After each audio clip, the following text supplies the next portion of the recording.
So they just keep track of beats. So here's a heart monitor, and there's a time from time 36 minutes to time 44 minutes, and then total number of beats that it's counted to that point. All right? And in the text, it says something like, it finds the secant line to estimate the heart rate. Because what do you get when you do the slope of this graph? The rise is in beats, the run is in minutes, you're going to get beats per minute, right? Your pulse is done. You ever go to the doctor and they hold your wrist? Yep. 15 seconds, they times by 4, that is your pulse, right? Per minute. So it says the machine estimates with a secant line. They want you to find that slope. First thing I do before I even start grinding is I go through all the parts of the problem. Does everybody see that 42 is a consistent part of all 4 problems? All right? So I'm going to find, if I see this happening, I'm going to find for some point t, all right, which I'm going to call just A, and I'm going to have t equals 42, and the beats at 42, or h at 42, we know we can read from the graph, is 2948. And then the beats at A is h of A. So if I set up the secant line in this case, rise over run,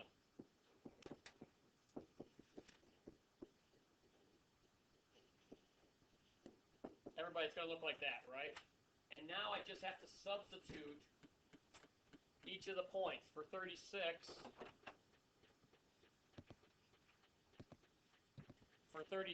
I just have to plug in 36 and 2530, right? And the units is going to be the same every time. It's going to be beats per minute. And again, I would argue this is a pretty good calculator exercise because this is enough information for me to have on my homework. I'd write this out. I would be like, okay, I am simply interested right now on grinding this thing out, right? And if I pull this down, I think I can try to get it down here. All right. If I drop a calculator in here in this view, again, I'm just interested in how fast I can do this. I clear this. I have the beats 29, 48. My first A is at 36. I know it's 2530. I'm going to divide that by, on the bottom, 42 minus, and I know it's 6, but I'm going to type it out so I can just change them. I get 69.7, or 69.6 repeating beats per minute. So 69.7, and I'm going to write BPM. Guys, beats per minute, all right? Again, I use the second entry key on these calculators. It's a powerful function for us to go fast, especially if you're preparing for the AP. Because the AP is not always about how good at math you are. It's often about how fast you can do it. So you change 36 to 38, and the other beats it matches. You get 71.75, which I'm going to call 71.8 beats per minute. Everything has units. The next one's at 40. So I do second entry. At 40, I can see it's 2806. So I arrow in that here and get 2806. I change it to 40. 71 beats per minute.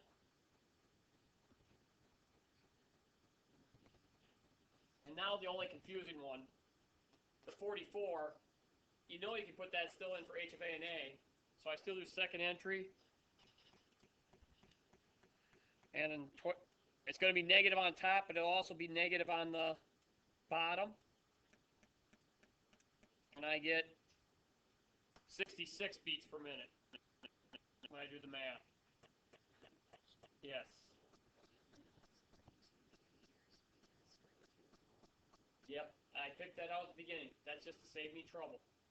Yeah, I purposely found 42 first, and I said, oh, I can write a general equation because 42 is in all 3, or 4. And it just saves me some work. All right, this is some of the things we look at in calculus, all right? So we got all these values, all right? Everybody, what do you notice? A lot of times it says, what do you notice here? I would argue that, it's pretty consistent. Do we agree? And again, if I wanted to really know what's going on, I suppose I could go up here and try to take some narrow secant lines if I was curious between these two, right? And do some math there if I was really interested. But these are the secant lines. As long as we understand that this is secant. What I did do then is we have this graph.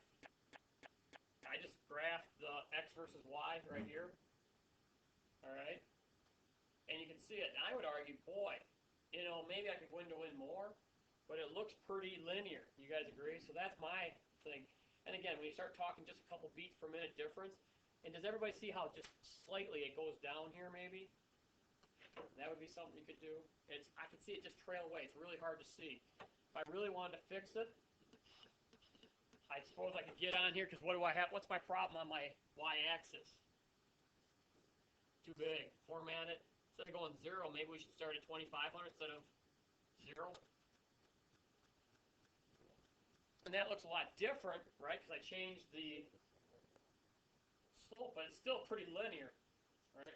And that would be my realization about this problem. All right.